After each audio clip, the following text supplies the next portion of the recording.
Não adianta vocês crerem falsos profetas aí que têm aparecido na mídia. Vai acontecer uma tragédia na Copa, vai acontecer isso e aquilo outro. Vamos por fazer isso e aquilo outro. Não vá por esse caminho não. Não vá por esse caminho dos falsos profetas não, que tem proliferado na terra. Em todo mundo tem proliferado falsos profetas. Mas tudo isso com o pensamento de serem famosos na mídia. São tantos prognosticadores aí na mídia. Vai acontecer isso e aquilo outro. Lá vai a pessoa nesse caminho e termina quebrando a cara. Você não pode botar a sua mão no fogo por falsos profetas não. Não bota a sua mão no fogo não. Inclusive eu já fiz até comentário no Facebook ali das Boas Novas, né? Que inclusive tem a igreja, né? Da Assembleia de Deus, né? Tem alguns irmãos ali, eu posto ali, digo para eles, né? De algumas profecias que tem aí aparecido aí na mídia. Irmão, não creiam nisso não. Não creiam nisso não, que é muita profetada aqui na terra. É muito falso profeta que aparece aqui na terra. Vai acontecer tragédia, vai acontecer isso e aquilo outro. Meu Deus.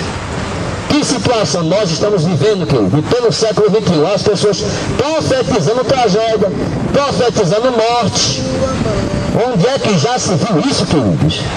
Vocês têm que crer na palavra de Deus. A palavra do Senhor diz que não vai haver o fim enquanto o evangelho não for proclamado em todas as nações. E nem Deus, nem o Senhor aqui sabe, queridos. Ninguém aqui sabe do dia da volta de Jesus Cristo. Ninguém aqui na terra sabe. Só o Senhor, o Criador no céu e na terra, que sabe o dia da volta de Jesus. Nós não sabemos. Nós não sabemos, nem podemos chegar aqui anunciando, vai ser no dia tal, no dia tal. Não podemos chegar aqui, começarmos a afirmar que vai acabar até em tal dia. Jesus vai voltar em tal dia. Não podemos fazer isso, não sabemos nem o dia nem a hora. Isso é tudo obra de Satanás, falsos profetas aqui na terra. Cuidado com os falsos profetas aqui na terra. Não é fácil, querido. Nós somos chamados para proclamar o evangelho, falar que Jesus salva, cura e liberta, e que o evangelho tem que ser pregado em todo mundo. Deus tem chamado jovens, mulheres, homens de Deus, de várias formas Deus tem usado como instrumento em suas mãos aqui na terra. As tribos indígenas também são evangelizadas. Deus tem levantado jovens, né, que têm uma formação até em letras, que possam traduzir o idioma indígena e traduzir a Bíblia Sagrada naquele idioma indígena. Não é importante isso, querido? Inclusive tem gente que já ganhou prêmios com isso, prêmios. Teve um escritor aí, ele fez ali, traduziu da língua do indígena para da Bíblia Sagrada, para que eles pudessem ter a Bíblia Sagrada no seu idioma. E esse escritor foi laureado. Ele ganhou um prêmio aqui na terra, porque ele ficou ali 4 anos com os índios ali, aprendendo o idioma. E ao aprender o idioma, ele começou a traduzir, queridos. Uma coisa mais linda do mundo. Não tem obra mais preciosa do que essa. Eu não vejo outra obra mais preciosa do que essa. Traduzir uma Bíblia Sagrada no idioma daquele país, dos indígenas ali, que tem outro idioma, não compreende o nosso idioma. Então nós traduzimos a Bíblia Sagrada no idioma do indígena e ele passa a entender o evangelho. O evangelho é proclamado em todas as nações. E as pessoas às vezes até criticam porque se proclama o evangelho aos indígenas. Ele tem outra cultura, não é? Inclusive até o governo defende, cria barreiras para que o evangelho não chegue ali nas tribos indígenas. Não é assim, querido? Não é porque eles têm a cultura dele. Não é desse jeito. Mas Deus sabe moldar, querido. Sabe moldar a cultura daqueles povos, sabe moldar com a sua palavra. É uma coisa impressionante, querido, como Deus faz em nossas vidas. Ele chega ali com o evangelho, molda direitinho a palavra de Deus naquela cultura daquela tribo ali. É uma coisa impressionante. Nós ficamos assim impressionados. Como é que Deus faz? Como é que Deus faz? Moldar a Bíblia Sagrada na cultura daquele país, daquela tribo ali. E as pessoas entenderam o evangelho segundo a sua forma de ver o evangelho, segundo a sua forma, a sua visão de ver as coisas aqui na terra. E Deus começa a dar uma interpretação diferente da forma como eles entendem ali a palavra de Deus. Mas a palavra de Deus é graciosa, ela não muda, nem tem sombra, nem de variação, não tem erro doutrinário. E eles entendem direitinho a palavra do Senhor. Ele entende direitinho como ela deve ser aprendida mesmo. Glória seja dada ao nome do Senhor. Porque todo aquele que invocar o nome do Senhor será salvo. Como, pois, invocarão aquele em quem não creram? E como crerão naquele de quem não ouviram? E como ouvirão se não há quem pregue? Veja como o apóstolo Paulo chega a dizer: e como crerão se não há quem pregue, queridos? Como vocês vão crer no Evangelho se não tem quem pregue o Evangelho? Glória seja dada, como ele diz aqui: como pois invocarão aquele que não creram? E como crerão naquele de que não ouviram? Como crerão naquele que nunca ouviram falar de Jesus Cristo? Como alguém vai crer no Evangelho se nunca ouviram falar de Jesus Cristo? Glória seja dada ao nome do Senhor. Por isso que nós proclamamos o Evangelho, para que você creia em Jesus Cristo como Salvador da sua vida. Que Ele reconcilia o homem com Deus, concede ao homem salvação e morada eterna, morada celestial na presença de Deus. Deus concede isso tudo em nossas vidas, queridos, porque o homem rejeitar, queridos. E como ouvirão se não há quem pregue?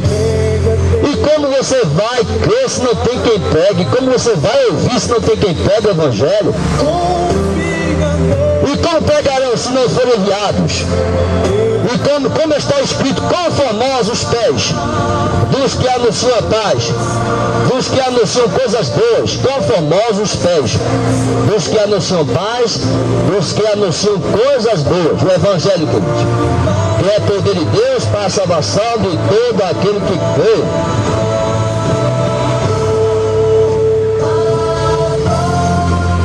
Mas nem todos obedecem ao Evangelho. Pois Isaías diz: Senhor, quem crê na nossa pregação? De sorte que a fé é pelo ouvir, e ouvir pela palavra de Deus. Nem todos obedecem ao Evangelho. Pois Isaías diz: Senhor, quem crê na nossa pregação? Mais uma vez o apóstolo Paulo falando: o povo judeu que tinha esse problema, né? Muitos não creem no Evangelho. Até hoje está ali o povo de Israel, muitos não creem no Evangelho. Eles creem no Antigo Testamento, mas quando se fala no Evangelho, eles não creem, porque não aceitam Jesus Cristo como Messias. É por isso que o apóstolo Paulo estava falando que o maior desejo do seu coração era a salvação do povo de Israel. O maior desejo de Deus é isso: que haja salvação ao povo de Israel.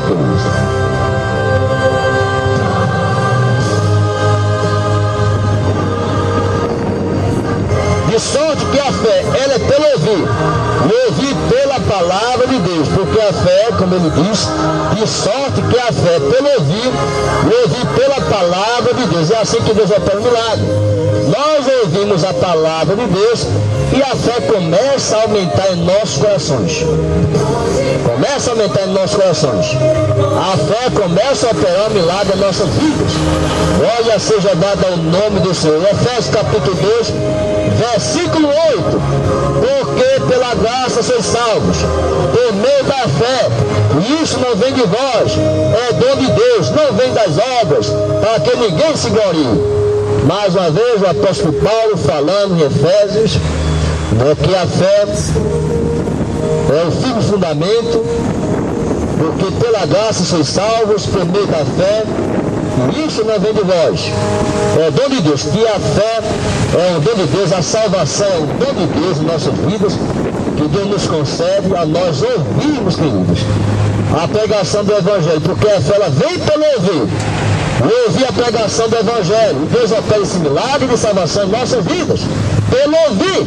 Temos dois ouvidos para ouvirmos Jesus falar em nossas vidas, através da sua palavra, porque a fé ela vem pelo ouvir, ouvir a palavra de Deus.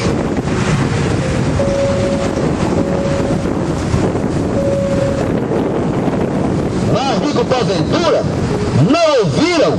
Sim, por certo, pois por toda a terra saiu a voz deles, e as suas palavras até os confins do mundo. Mas digo porventura, não ouviram? Sim, por certo ouviram. É o que o Paulo está dizendo. evangelho. Por certo, sim, ouvi o evangelho. Glória seja dada ao nome do Senhor. Por certo, sim.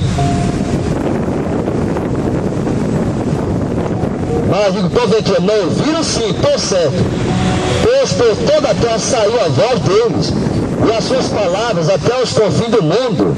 Pois por toda a terra saiu a voz deles, e as suas palavras até os confins do mundo. Mas digo, porventura, Israel não soube.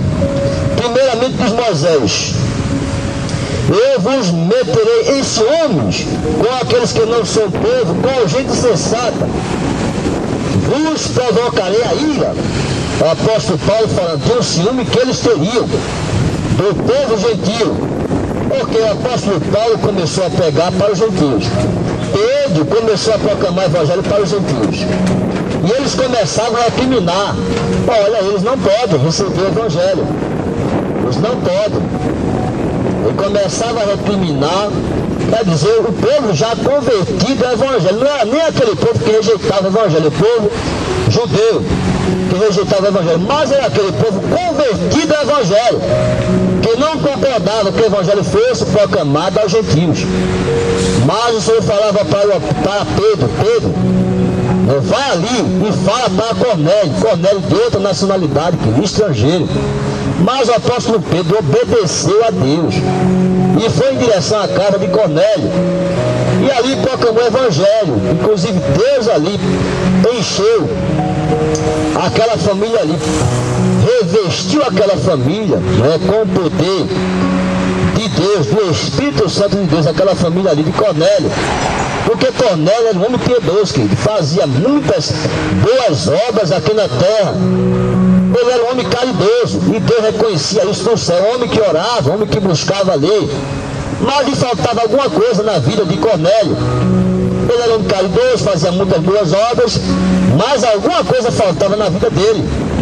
Era conhecer Jesus Cristo, que veio nos conceder a salvação, através de nós aceitarmos Ele como Salvador. Então Pedro foi com essa incumbência de falar para Cornélio: Cornélio, existe um Salvador, existe o Messias. Deus enviou seu Filho amado, Jesus Cristo, para nos conceder salvação e vida eterna.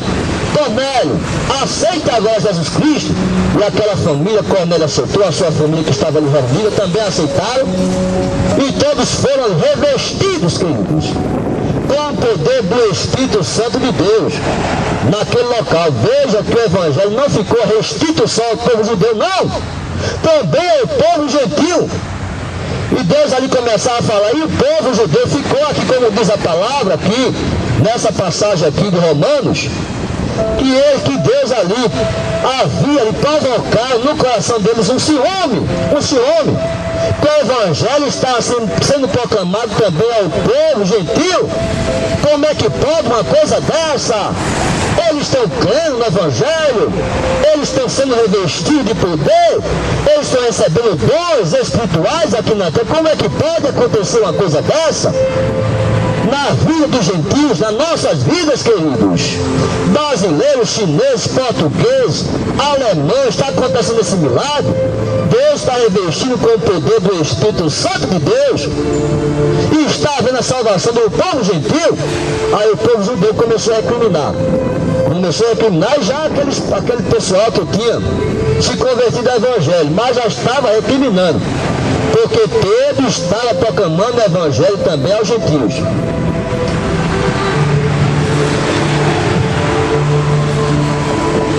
Mas digo, porventura, Israel não soube. Primeiramente diz Moisés: eu vos meterei em ciúmes com aqueles que não são povo, com gente sensata, vos provocarei a ira.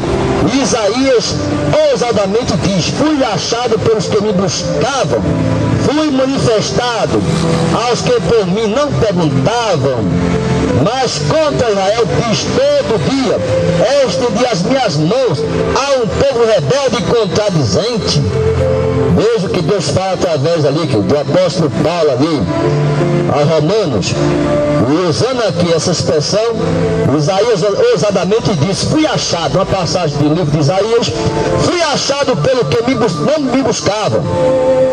Fui achado pelos que me não buscavam. Fui manifestado aos que por mim não perguntavam, ao povo gentil. Glória seja dada ao nome do Senhor.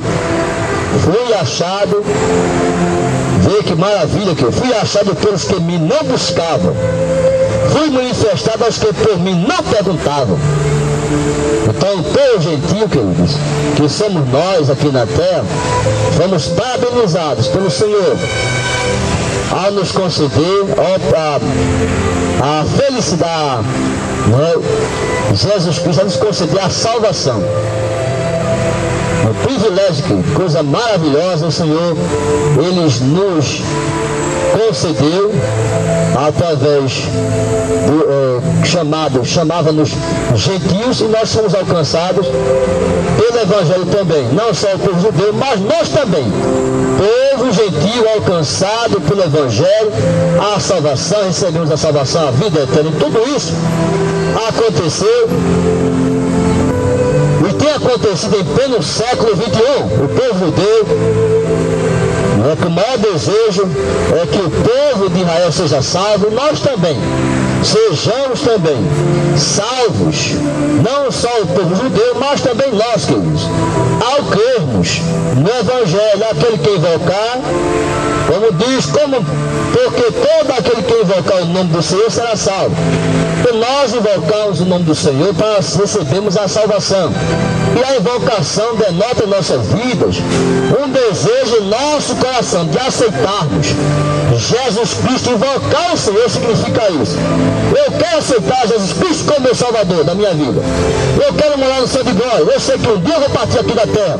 Já está chegando a idade, já estou ficando velho, cansado, já não tenho mais força nas pernas, mas o maior desejo da minha alma, do meu coração, é me encontrar com o Criador lá na glória, ao aceitar Jesus Cristo como o Salvador da minha vida.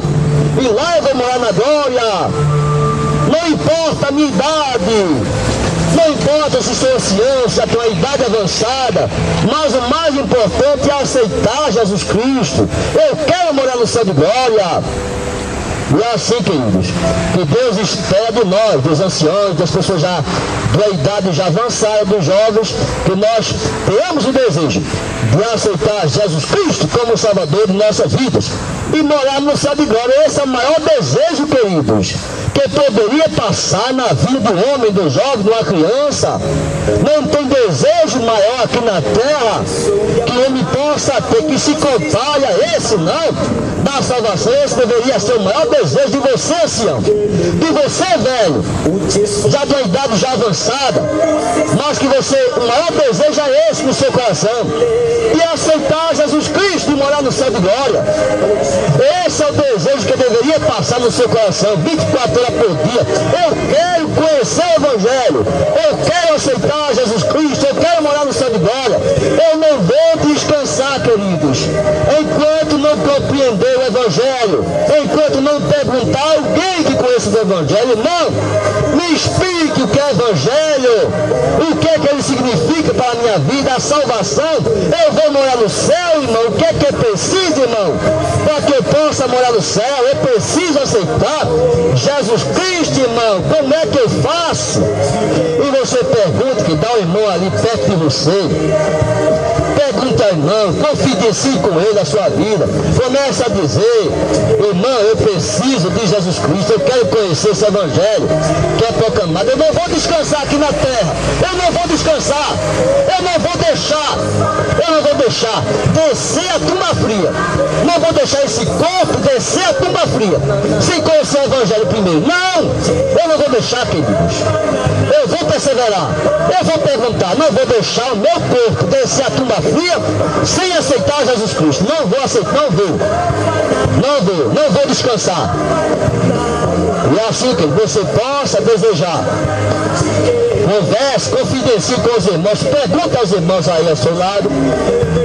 Se tem algum irmão aí e esteja no terminal, você confidencie com ele. Pergunta, irmão, o que é necessário, o que é preciso. Eu quero morar no céu de glória. Eu sei que a minha vida aqui é passageira. Um dia eu vou morrer, um dia eu vou partir, mas eu sei que a morte não é o fim, não é morrer e acabou. Eu sei disso, eu já ouvi ouvi falar disso. Eu sei que existe uma vida no porvir, ou no céu de glória, ou a vida no inferno. Eu sei que existem esses dois destinos, ou o céu ou o inferno. Mas eu não quero ir para o inferno não, irmão. Eu quero ir para o céu de glória. Então, irmão, me explique aqui como é esse evangelho que salva, que cura, que liberta, que transforma o homem, que prepara o homem chega ali no céu de glória e vai viver eternamente com o Senhor, morar ali nas mansões celestiais. E lá, querido, não tem coisa melhor do que você estar ali com o corpo glorificado, na presença de Deus ali na glória. Imagine, querido, imagine como será a sua vida lá no céu de glória. Imagine, o nosso corpo aqui é limitado, queridos. A nossa constituição aqui na terra é limitada, queridos. Mas lá no céu, corpo glorificado, não tem coisa que se compare aqui na terra com o corpo glorificado ali na glória, queridos. Lá é vida eterna, queridos.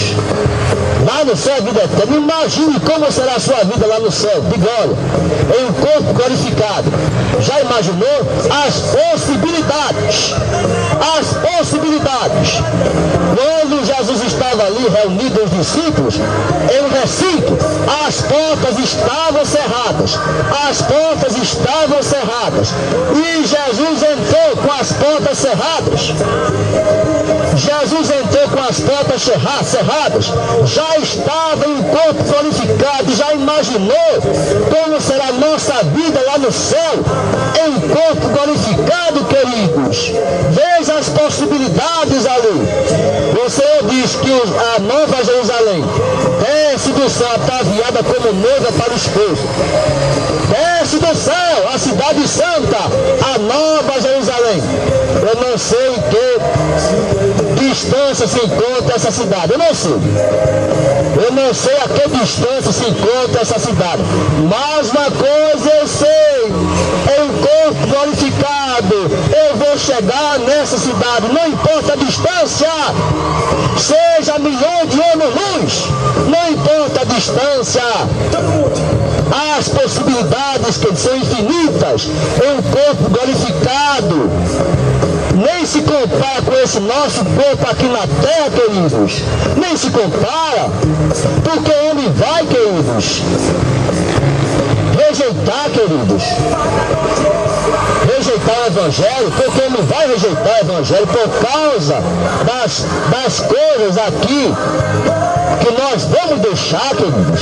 Porque ele vai dar preferência às coisas que vai perecer aqui na terra, passarão os céus e a terra, mas as minhas palavras não hão de passar, e gozarmos ali na vida eterna com o Senhor. Porque rejeitar, queridos, não podemos rejeitar o Evangelho, não podemos rejeitar, queridos. O momento é esse, nós aceitarmos Jesus Cristo e morarmos no céu de glória. O futuro de Israel.